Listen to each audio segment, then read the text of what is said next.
Bonjour à tous, j'espère que vous allez excellemment bien aujourd'hui. On se retrouve pour parler cyclisme, pour faire la présentation de la 8e étape. Comme tous les jours, on parlera du parcours, les favorites, la météo du côté de cette journée numéro 8 qui promet du grand spectacle et surtout on va avoir enfin des vérités par rapport aux différents niveaux de performance des filles au départ de ce Tour de France femmes. Allez, n'hésitez pas à vous abonner à la chaîne, à réagir dans les commentaires, à mettre un pouce bleu, à partager la vidéo sur les réseaux sociaux, notamment auprès de vos proches, si vous pensez que ça peut les intéresser. Dans les commentaires, n'hésitez pas à me dire qui vous a plu, qui vous a déçu. Quand vous vous abonnez à la chaîne, vous pouvez rajouter la petite cloche, comme ça vous êtes au courant des dernières vidéos qui sortent sur la chaîne. Si vous avez les moyens et que vous voulez soutenir mon travail, vous pouvez faire un super thanks. Vous pouvez également rajouter la petite cloche, comme ça vous êtes au courant des dernières vidéos qui viennent de sortir. Et puis si vous avez les moyens et que vous voulez soutenir mon travail, vous pouvez faire un super thanks. Et on commence tout de suite avec cette 8e étape du Tour de France. Et oui, on est dans le dernier week-end, ce fameux dernier week-end qui faisait quand même un petit peu peur à tout le monde lors de la présentation de la course de ce Tour de France avec, eh bien, cette arrivée au sommet du côté du col de la Madeleine qui sera le théâtre de cette arrivée parce que bon, le col du Plain-Palais, on va pas être méchant, on l'a calé en début d'étape, mais il est beaucoup trop loin pour véritablement avoir des conséquences du côté du général. Par contre, le col de la Madeleine, en arrivée au sommet, ça va faire mal, donc ça va être très intéressant ce col de la Madeleine, qui est un col qui est très dur sur la première partie, un peu plus simple sur la deuxième partie, sauf entre 2 et 3 km de l'arrivée, entre 3 et 2 km de l'arrivée plutôt, mais sur la première partie, on a vraiment un col qui est extrêmement difficile du côté de ce col qui est bien difficile du côté de ce col de la Madeleine et qui va faire des dégâts du côté des équipières. Ensuite, il faudra réussir à conserver le même tempo sur la deuxième partie de montée. Et il y a un endroit où vraiment on peut attaquer et ça peut faire très mal. Par contre, encore dommage au niveau de l'originalité, hein, avec le Tour de France Homme. C'est pas comme si on était passé à la Madeleine il y a quelques jours du côté de ce col. Et c'est vrai qu'on aimerait avoir un peu plus de différence entre le parcours masculin et féminin. On en a déjà parlé du côté de l'étape de Chinon. J'en avais déjà parlé aussi quand on avait fait le Tourmalet du côté des garçons, mais également du côté des filles. Ça serait bien qu'on n'ait pas les mêmes cols ou les mêmes difficultés sur le Tour de France Femmes et sur le Tour de France Hommes pour avoir un petit peu plus d'originalité au niveau des parcours. Donc la Madeleine, ça devrait faire des gros dégâts du côté du classement général. Encore une fois, cette première partie très compliquée avec des pourcentages toujours au-dessus de 9% quasiment sur les 8-9 premiers kilomètres. Et puis ensuite, ça devient un petit peu plus simple sur la fin d'étape. Donc c'est ce qu'on verra lors de la présentation du parcours. On va y arriver dans quelques instants. Dénivelé positif, 3600 mètres. C'est l'étape la plus dure. C'est même plus dur que l'étape de Jouplane, normalement, selon ProCyclingStats, avec ses 3600 mètres de dénivelé positif. Du côté des différents classements de cette journée, de cette étape numéro 8, eh bien on aura 30 points à récupérer pour le classement de la montagne, 10 points au col de Plain-Palais, deuxième catégorie pour la côte de Saint-Georges, ce qui fera 5 points, et puis à l'arrivée du col de la Madeleine, on aura 15 points à récupérer, donc ce qui fait 30 points en tout. On rajoute à tout ça 45 points du côté du maillot vert avec 25 points au niveau du sprint intermédiaire où il faudra déjà placer le col de Plain-Palais. Et puis on aura également 20 points à l'arrivée. On rajoute à tout ça des secondes de bonification, 10, 6 et 4. Par contre, il n'y aura pas de sprint bonification sur ce parcours. Par exemple, on aurait pu se dire à la moitié de ce col de la Madeleine, mettre un sprint bonification. Ça n'a pas été envisagé, ça n'a pas été retenu par les organisateurs de ce Tour de France. On regarde tout de suite le parcours entre donc Chambéry. C'est la première fois chez les garçons et chez les femmes en 2025 qu'on part du lieu d'arrivée de l'étape de la veille. Incroyable hein, du côté des organisateurs. C'est vrai que quand on nous avait vanté l'écologie sur certains parcours, cette année l'écologie, je crois qu'on lui a fait un gros doigt d'honneur à Sandrine Rousseau. Donc on partira de Chambéry pour aller à Saint-François-la-Madeleine. 112 km au programme. notamment sur la première partie avec ce col de plein palais, 13 km 300 à 6,3% de moyenne. Col de première catégorie. Ce col de plein palais assez roulant, hein, même si c'est long à part le pied, et c'est là où il va falloir faire un échauffement hein, avant cette étape, parce que c'est vrai que prendre un col comme ça de première catégorie d'entrée dans la journée, ça va faire mal, et surtout ce pied à 9%, puis après ça devient un peu plus simple, à part entre le kilomètre 10 et le kilomètre 11 à 8,5%, mais ensuite c'est assez régulier en termes de col. Comparé à la Madeleine, c'est plus simple, hein, ce col de plein palais, et puis surtout son emplacement sur le parcours de ce col de plein palais qui n'est même pas extrêmement haut en altitude, hein, on est à 1171 mètres, c'est qu'il est au tout début de la journée et qu'ensuite c'est assez plat, hein, on va pas se mentir, plutôt descendant même. Donc déjà après ce col de plein palais pour récupérer les Cherennes. Et puis ensuite le col du Frêne, 2 km 4 à 5,5 de moyenne au kilomètre 44. On sera quasiment à la mi-journée, les journées est très courte, 112 km seulement. On passera du côté de Châteauneuf à 1,4 km de Bosse à 6,3 de moyenne qui sera le lieu du sprint intermédiaire. Est-ce qu'on aura Vibus et Vos qui auront réussi à re-rentrer dans le peloton? Ça, c'est quand même la grande interrogation. Et puis, est-ce qu'on n'aura pas déjà une échappée qui sera sortie à ce moment-là? On aura le passage à Équebelle qui sera quasiment le pied de cette côte de Saint-Georges-d'Urtière, 5 km 1 à 5,4 de moyenne, qui n'est pas une montée extrêmement compliquée, hein, cette côte de Saint-Georges-d'Urtière. Et puis derrière, on redescendra vers Saint-Pierre-de-Belleville, on passera par la Chambre et puis on ira vers le col de la Madeleine en passant par Saint-François, Longchamp. Le sommet de ce col de la Madeleine, 1986 mètres, 18,9 km de montée à 8% de moyenne, ce qui en fait un col hors catégorie sur ce Tour de France Femmes. On regarde tout de suite cette montée. Et bien comme je le disais, c'est sur la première partie que l'on va avoir les plus gros pourcentages avec pas mal de kilomètres moyens qui sont au-delà de 10%, et ensuite ça devient un petit peu plus facile hein, dans cette montée, sauf entre le kilomètre 17 et le kilomètre 18, on aura de nouveau 8,1% de moyenne. Mais c'est surtout sur cette première partie de montée qui va faire des dégâts, notamment vous voyez 10,8% entre le kilomètre 4 et le kilomètre 5, 10,7% entre le kilomètre 9 et le kilomètre 10. On n'oubliera pas, donc voilà, ce kilomètre-là entre le 17 et le 18 à 8,1%. Là où on peut faire des écarts, je pense, c'est après cette zone, après ce replat. Là c'est possible, hein, on n'aura plus grand monde à ce moment-là dans le peloton, peut-être. On aura peut-être même plus de ce qu'on peut appeler un peloton, on sera peut-être dans un groupe à 4 ou 5 à ce moment-là. Et puis sinon, il faut utiliser les premières rampes, mais ça veut dire également partir presque à 10 km de l'arrivée. Et on a l'impression que le niveau est assez homogène entre les filles pour le moment sur ce Tour de France. On regarde les difficultés techniques du final. Rien véritablement d'insurmontable, hein, très clairement pour les filles. On traversera donc le village de Saint-François-Longchamp. Ça sera donc 1650 mètres d'altitude, hein, donc à 5 km de l'arrivée. On est à 1600 mètres à peu près d'altitude. Donc il faut penser aussi à la dette d'oxygène. Les filles sont moins habituées à rouler à haute altitude, je dirais, sur les grands tours que les garçons. Donc ça aussi, il faut le prendre en compte du côté de la préparation. On sait que Pauline Ferrand-Prévot, par exemple, a été du côté de Tignes, je crois, pour se préparer en haute altitude avec son équipe. Donc là, il va falloir faire attention. Les effets vont peut-être se sentir sur cette étape-là dans le final de cette journée. On verra le sommet, je dirais à partir de peut-être même 3 km de l'arrivée, mais un 2,5 km ici, vous voyez déjà le sommet du col de la Madeleine du côté de cette journée. Voilà, avec donc cette route du col de la Madeleine pour cette étape du Tour de France Femmes.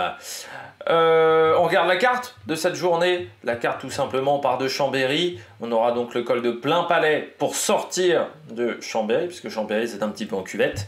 Et puis ensuite, vous voyez, on va éviter certains cols pour récupérer ce col de la Madeleine du côté de cette journée. On regarde tout de suite le tourisme sur cette étape. Compliqué de trouver beaucoup d'éléments touristiques et gastronomiques dans la région. Touristique, parce qu'on passe quand même par beaucoup de petits villages. où il n'y a pas forcément énormément de choses à voir. Hein. C'est vrai qu'on est vraiment là parfois en race campagne et on traverse pas forcément beaucoup de villes à minimum importantes.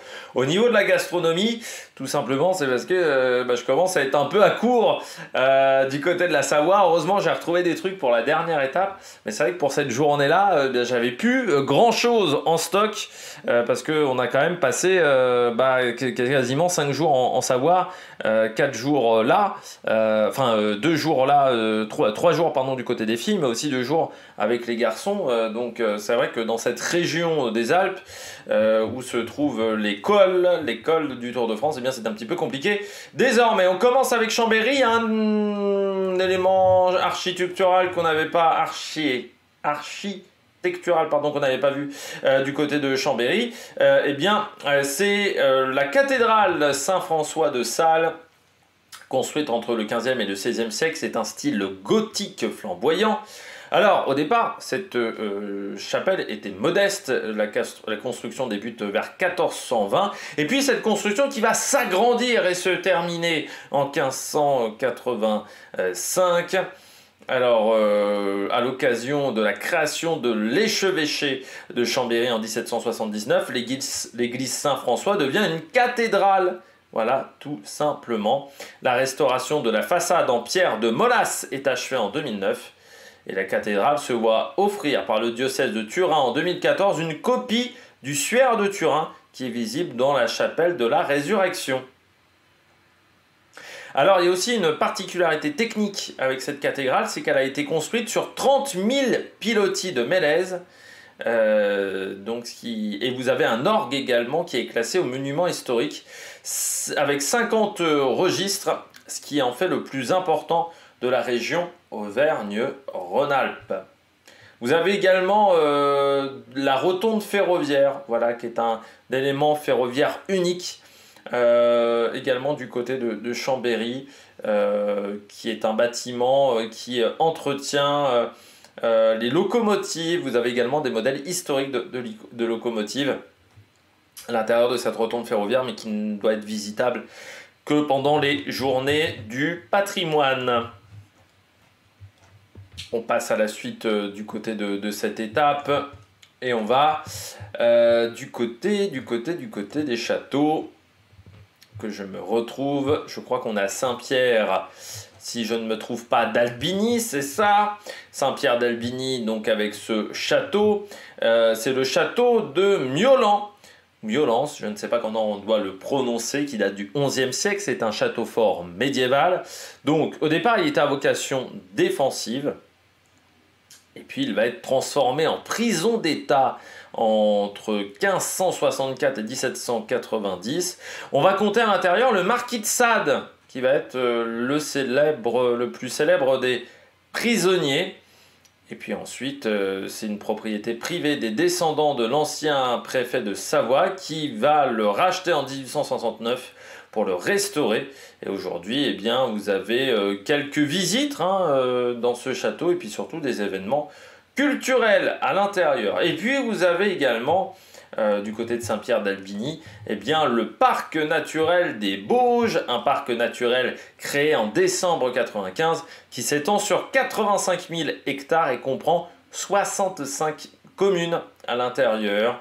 Alors vous avez des falaises calcaires, vous avez 9 espèces d'amphibiens, 150 espèces d'oiseaux nicheurs, et le parc a été labellisé Géoparc du Massif des Bauges, c'était en 2011. C'est un label soutenu par l'UNESCO qui promeut un développement touristique et économique durable par la valorisation des richesses géologiques du massif. Les portes d'entrée de ce parc naturel, donc Aix, Les Bains, Albertville, Chambéry ou encore Annecy et Rumilly. Voilà, si vous voulez aller dans ce parc naturel régional du massif des Bauges. On poursuit du côté de cette étape et nous allons aller dans la commune de Saint-Georges-d'Urtière où on aura une difficulté au programme du côté de Saint-Georges-d'Urtière et vous avez Eh bien, le Grand Filon Musée du Fer. Ce site est un témoignage authentique de la singularité des exploitations alpines et de l'évolution des techniques d'extraction et du transport du minerai de fer au fil des siècles. Ça raconte l'histoire voilà, des travailleurs de la plus grande mine de fer de Savoie. Vous avez 2 galeries qui sont accessibles au public, la petite galerie Saint-Louis pour une visite autonome, et puis vous avez la grande galerie sur réservation pour les sportifs en quête d'expériences insolites. Voilà. Alors, à pas faire les jours de canicule, tout simplement parce que vous avez un léger choc thermique. Hein, quand vous descendez comme ça dans des galeries, pour l'avoir fait, hein, je l'avais déjà raconté, il y a un petit choc thermique quand même à l'entrée des galeries, parce qu'il fait beaucoup plus frais qu'à l'extérieur, mais d'un coup. Donc c'est un petit peu particulier. Voilà. Donc ça c'est à Saint-Georges-d'Urtière, voilà, ce Grand Filon Musée du Fer. L'extérieur est assez sympathique, il y a même une petite passerelle, là vous voyez l'intérieur, mais il y a une petite passerelle à l'extérieur, voilà, totalement en fer, avec une petite sculpture. Également. On passe à un dernier château aujourd'hui du côté du château des Pierres. C'est un château qui date du XIIe siècle. Alors, on manque de renseignements, hein, ce que nous dit le site du Tour de France. Vous pouvez retrouver notamment des informations complémentaires et des sites également supplémentaires du côté du parcours de l'étape. Sur les origines du château, ça daterait du XIIe siècle, mais sans plus de précision. Alors vous avez d'importants vestiges qui subsistent encore de nos jours. On sait qu'au XVe siècle, il appartenait à la famille de la Chambre, le pied du col de la Madeleine, avec la ville de la Chambre. Mais ce château va être vendu au fur et à mesure des années. Il va être même détenu par un sénateur de Savoie qui va le transmettre en 1673 à la commune des Pierres. Et la vieille forteresse, qui était déjà en très mauvais état et abandonnée, va être abandonnée. Alors les hautes murailles du château sont toutefois restées solides sur leur base et permettent de se faire encore une idée de la disposition intérieure de ce château des Pierres, voilà, qui est sur notre parcours de l'étape. On poursuit du côté de cette journée avec Saint-François-Longchamp, qui est le site d'arrivée de cette étape avec la station de ski. C'est la première station de ski de la Maurienne. Voilà, avec un magnifique environnement montagnard, en découvrant d'exceptionnels paysages, voilà. Vous avez également un point de vue sur le col du Mont Blanc, vous avez également un point de vue jusqu'aux écrins, voilà. Vous avez pas mal de pistes du côté de ce domaine de Saint-François de Longchamp, avec 165 km de pistes, notamment des espaces nordiques. Vous avez un centre de balnéothérapie, tiens, c'est depuis longtemps qu'on n'avait pas parlé de Thalasso. Et puis vous avez de la luge sur rail, voilà, qui se surnomme la comète. Voilà, plein de choses à faire dans cette station de ski, que ça soit l'hiver ou l'été.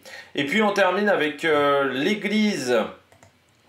Le dernier monument à voir aujourd'hui, eh bien, c'est l'église que je retrouve dans mes petites fiches. Hop là, dans mes différents onglets. C'est l'église Saint-Théodule, de Montgellafray, qui date du XVIIe siècle. Alors en fait, elle a été reconstruite au XVIIe siècle, parce qu'il y avait déjà une première église qui existait, sauf qu'on a reconstruit l'église pour éviter les eaux de ruissellement. La seule chose qu'on a conservée de la toute première église, c'est le clocher médiéval lombard.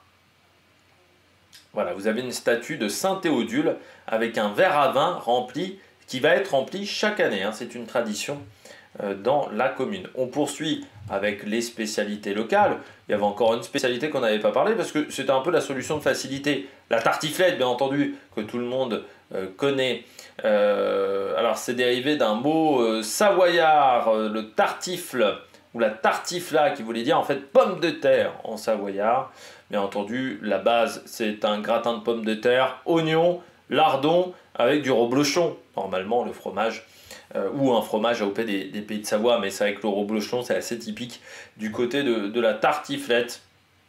C'est devenu l'un des emblèmes de la cuisine française, la tartiflette a même un label rouge. Il faut être... la recette de la tartiflette a un label rouge. Alors pour être label rouge, pour avoir une tartiflette label rouge, eh bien, il faut que l'AOP Reblochon de Savoie soit le seul fromage du plat et constitue au minimum 20% de la recette. Et il doit être gratiné au four traditionnel également. Comme ça, vous pourrez dire à vos convives, tiens, je vous ai fait une tartiflette label rouge. Voilà, ça en impose un petit peu sur la table. Voilà, donc c'est devenu un plat d'hiver, mais extrêmement présent, voilà, un peu partout. Alors c'est vrai qu'il a quitté les montagnes du côté de la tartiflette. Le record du monde de la tartiflette, eh bien, elle faisait 1 tonne. 1 tonne de tartiflette, ça a été fait en 2023 à Grenoble. Il a fallu 220 reblochons et 350 litres de crème. Et ça a duré 4 heures de préparation. Et le record est homologué au Guinness Book. Hein. Donc c'est un vrai record du monde. C'est pas juste un truc pour faire rigolo. On poursuit avec un gâteau qui est très connu en Savoie. Pardon, c'est le gâteau de Saint-Génie. Ce gâteau, donc aux pralines roses. Alors les pralines roses, c'est un peu la spécialité de la région. Hein, c'est les spécialités de la région lyonnaise. Alors c'est une spécialité normalement de la ville de Saint-Génie-sur-Guiers. Mais maintenant, vous en trouvez dans toute la Savoie. Et puis même, pour tout vous dire, la semaine dernière, on avait dans mon supermarché. Alors, je ne suis pas du tout dans la Savoie, hein, je suis dans le Cher. Je ne sais pas pourquoi ils avaient eu une spécialité. Voilà, ils avaient eu une prime, une promotion sur le gâteau de Savoie et ce gâteau Saint-Génie. Voilà, donc il y avait des spécialités de Savoie. Je ne sais pas pourquoi ils ont eu cette idée-là en plein milieu du mois de juillet. Donc, c'est une brioche ronde à l'intérieur de laquelle on met des pralines entières. Les pralines entières qui sont fabriquées de manière artisanales et qui vont être introduites avant que l'on cuise la pâte et puis on va en disposer d'autres sur le dessus du gâteau avec des cristaux dessus. Donc c'est une petite brioche, voilà. C'est une pâte au levain qui va être pétrie 2 fois, cette brioche, ce gâteau de Saint-Génie. Voilà, donc ça date, il semblerait que ça date de 1880 à peu près. Donc cette recette, mais qui daterait en fait d'avant, c'est à partir vraiment des années 1880 qu'on l'a appelé gâteau de Saint-Génie. Voilà, mais ce gâteau daterait d'avant. Il y a même la légende qui prétend que l'habitude de cuisiner des brioches de forme ronde dans la région remonte à l'annexion de la Sicile, oui, pardon, au duché de Savoie, je vais y arriver. Il est 21h22, j'ai un peu du mal le soir. Au duché de Savoie en 1713 et qu'elle fait référence à Agathe de Catane, dit Sainte Agathe, qui était une jeune chrétienne sicilienne du IIIe siècle qui fit couper ses seins parce qu'un proconsul romain se refusait à lui. Quand même, on connaissait Cunégonde dans Voltaire et maintenant vous connaîtrez Agathe de Catane. Voilà. On poursuit avec le génépi. Donc là, on va passer à l'alcool. Je rappelle, comme d'habitude, à consommer avec modération. Surtout, prenez pas la voiture après, surtout après du génépi. Le génépi, qui au départ est une fleur. Hein. Vous voyez, c'est la petite fleur blanche à l'écran. C'est pour ça que j'ai pris cette photo. C'était pas pour la qualité de l'image, qui n'est pas en excellente résolution, mais c'était pour vous montrer les petites fleurs. Alors, le génépi, donc la plante, elle fait partie de la famille des armoises. Elle a des vertus aromatiques et médicinales. Donc on a des huiles essentielles de génépi qui ne sont pas alcoolisées. Vous avez 2 génépis, même le génépi jaune et le génépi noir. Alors, le génépi, on l'a créé grâce à Charles Meunier en 1809 qui va découvrir les vertus aromatiques de la plante et qui va décider d'en faire une liqueur qu'il va accompagner de 14 plantes alpestres. C'est la recette originale de la liqueur de génépi, parce que dans le génépi, il n'y a pas seulement du génépi, cette plante-là, vous avez plein d'autres plantes. Alors en fait, tout simplement, on va macérer des plantes dans l'alcool pendant plusieurs jours, plusieurs semaines.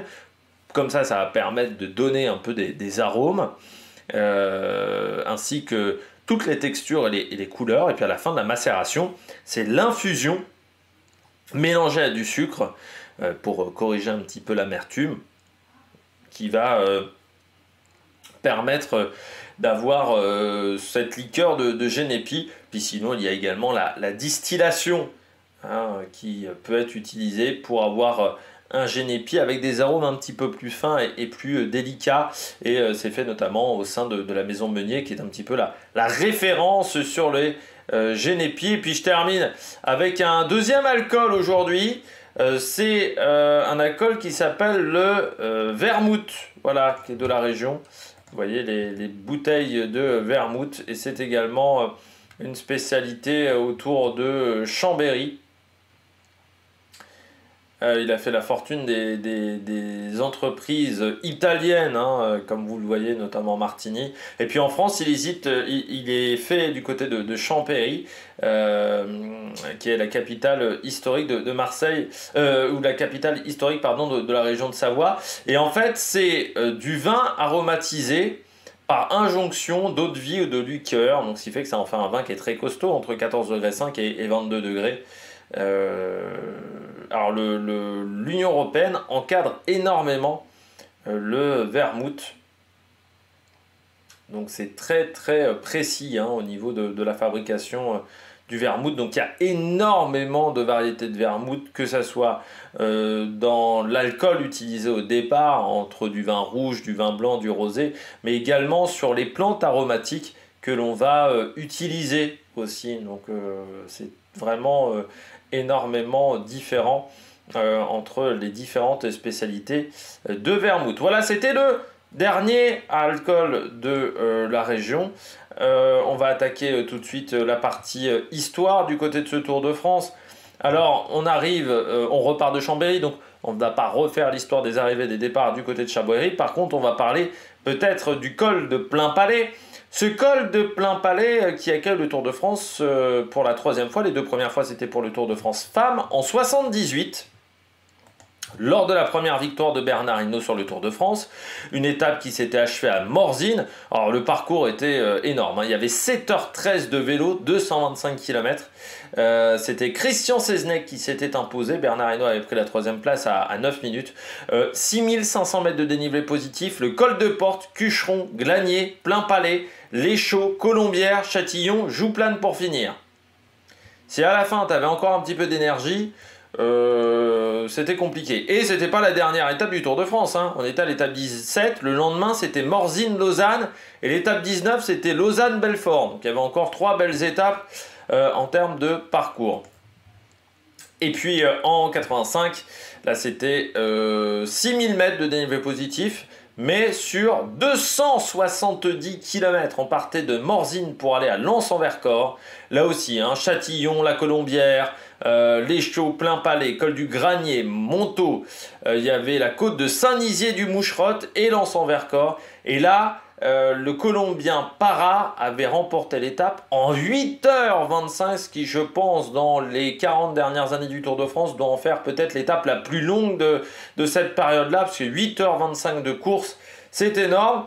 Et Bernard Hinault avait fini à 39 secondes voilà, de Parra dans un groupe avec Marc Madiot, avec également Pascal Simon ou encore son équipier Dominique Arnaud du côté de la Vie-Claire. Et puis il y avait également Greg LeMond qui était là également sur cette étape. Donc ça a connu la première victoire de Bernard Hinault, la dernière victoire de Bernard Hinault sur le Tour de France. Et puis on finit avec le col de la Madeleine, ce col de la Madeleine. Alors la dernière fois qu'on a pris le col de Plainpalais, c'était sur le Dauphiné en 2022 lors de l'étape numéro 8. Une étape qui s'achevait du côté du plateau de Salaison. Voilà. Et c'était, je crois, le premier col de la journée. Oui, c'est ça. On partait pas totalement du pied du col de Plainpalais, donc qui voilà, était vraiment la première difficulté du jour. On partait dans la pente même de ce col de Plainpalais, parce qu'on ne partait pas de Chambéry, mais de Saint-Alban-l'Aisse. Et ensuite, eh bien, on continuait l'étape avec le col de la Colombière et donc ce plateau de Solaison. Et pour finir, donc le col de la Madeleine, ce col de la Madeleine qui a été traversé par le Tour de France masculin 26 fois, pardon. Premier passage du Tour de France femmes. Le dernier passage c'était cette année, donc l'étape numéro 18. Remporté par, pour ceux qui s'en souviennent, eh bien Ben O'Connor, c'était l'étape du col de la Lose. Là où on a attendu pendant des heures et des heures l'attaque de Jonas Vingegaard avec la Visma qui avait fait pourtant la différence, qui avait fait un gros travail dans ce col de la Madeleine, et puis traversé également par le Dauphiné cette année aussi lors de l'étape 7, et puis par le Tour de l'Avenir en 2022. Donc c'est vrai que c'est pas forcément hyper original de passer par ce col de la Madeleine qui a été quand même fortement utilisé ces dernières années. On passe aux cyclistes du jour. On va parler de Chambéry, on va parler de Vincent Lavenu, bien entendu, qui est le local de l'étape. Vincent Lavenu, bien entendu, coureur cycliste, puis manager d'équipe professionnelle, notamment avec l'équipe Chazal qu'il a créée. Vincent Lavenu, qui est devenu ensuite l'équipe AG2R, et puis bon, on va pas revenir sur son départ en 2024, qui s'est fait un petit peu avec fracas, voilà, ce départ. Bien entendu, donc manager de l'une des plus grandes équipes françaises pendant quasiment 30 ans. Grosse histoire, voilà, plus de 25 ans au moins. Mais ça a été également un coureur professionnel, notamment chez RMO, notamment dans sa propre équipe Chazal également. Et il a été champion de France de l'américaine en 94. Il a fait un Tour de France dans sa carrière, c'était en 89. Il a fini 65e. Et puis il y a eu quelques résultats, notamment sur la route du Sud, sur le Tour du Portugal. Il avait remporté une étape également dans son palmarès, et ensuite donc manager. Et donc il est dans le projet Ma Petite Entreprise, voilà, où il veut mettre en avant les petites TPE et PME françaises. Et puis vous avez Nina Lavenu, également sa fille, qui est chez AG Assurance U23, l'équipe réserve, et qui a même couru dans l'équipe 1, notamment sur le Baloise Ladies Tour, ou encore sur le Elmos Dwarts Doet Ert Hageland au mois de juin. Elle a participé à la NXT Classic, la Volta NXT Classic, 15e, notamment de cette épreuve. Également là sur le festival Elsie Jacob, voilà, du côté de la française Nina Lavenu, qui a 19 ans, qui fait des parties des talents de cette génération-là espoir un petit peu, qui est grandement surveillée. Voilà. Et puis on peut parler de Gianni Longo également, on n'est pas très loin de Briançon, mais vous savez que j'ai une aversion assez forte pour Gianni Longo, donc voilà. Elle est de la région, mais je ne parlerai pas beaucoup plus du palmarès de Gianni Longo, parce que j'ai toujours eu un problème avec Gianni Longo, déjà sur le fait qu'elle n'ait absolument pas aidé le cyclisme féminin, c'est ma première aversion. Et puis deuxièmement, c'est un peu comme Jalabert, c'est-à-dire elle n'a jamais déclaré qu'elle s'était dopée. Or, je pense qu'on a suffisamment de preuves pour dire qu'elle s'était dopée pendant plusieurs années, voilà, du côté de Gianni Longo. Et autant on s'est dopé, on avoue, on fait sa peine. Donc c'est 2 ans, c'est 4 ans désormais. Moi ça me gêne pas qu'on revienne après avoir fait ces 4 ans de suspension, voilà, ou ces 2 ans de suspension. Autant ça me gêne beaucoup les gens qui n'arrivent pas à l'avouer. Voilà. Et là, Gianni Longo comme Jalabert, on est sur 2 personnages qui ont été pris, on va dire, la main dans le sac après leur carrière. Bon, on passe à la météo sur cette étape. Météo un petit peu dur à anticiper, on va dire. On est sur un temps nuageux avec des possibilités d'averses sur cette journée. Ça oscille entre 20%, 25% de chances de pluie à parfois 60%. Donc on pourrait aussi avoir une étape sur le sec, mais je pense qu'on aura de la pluie, notamment faire attention du côté du col de la Madeleine, on est à 40% de risque de pluie au sommet, mais même sur la plaine, on pourra avoir des zones de pluie, des averses dans cette journée. On aura un vent de nord-ouest, donc il va plutôt pousser les concurrentes dans les portions de plaine. Par contre, que ça soit dans la côte de Plainpalais, mais également dans le col de la Madeleine, il va être défavorable, ce vent entre 15 et 35 km/h. Et du côté des températures en plaine, entre 19 et 22 degrés. Du côté des sommets, à Plainpalais, on sera à 15 degrés, et au col de la Madeleine, on est aux alentours de 10 degrés. Du côté de la stratégie, simple, une leader va s'imposer. Autant hier, je me suis planté du côté de la stratégie, autant aujourd'hui, je pense que je devrais être plutôt bon. Une leader du classement général, pourquoi? Étape courte, facile à contrôler, 111 km. Il restera déjà plus que 97 km, 96 km au sommet du col de Plain-Pied. Donc en gros, il reste 80 km de plaine à tenir. Je pense que les équipes vont arriver à tenir ces 80 km de plaine. S'il y a une échappée qui part, je ne pense pas qu'elle prendra 5 minutes d'avance au pied du col de la Madeleine.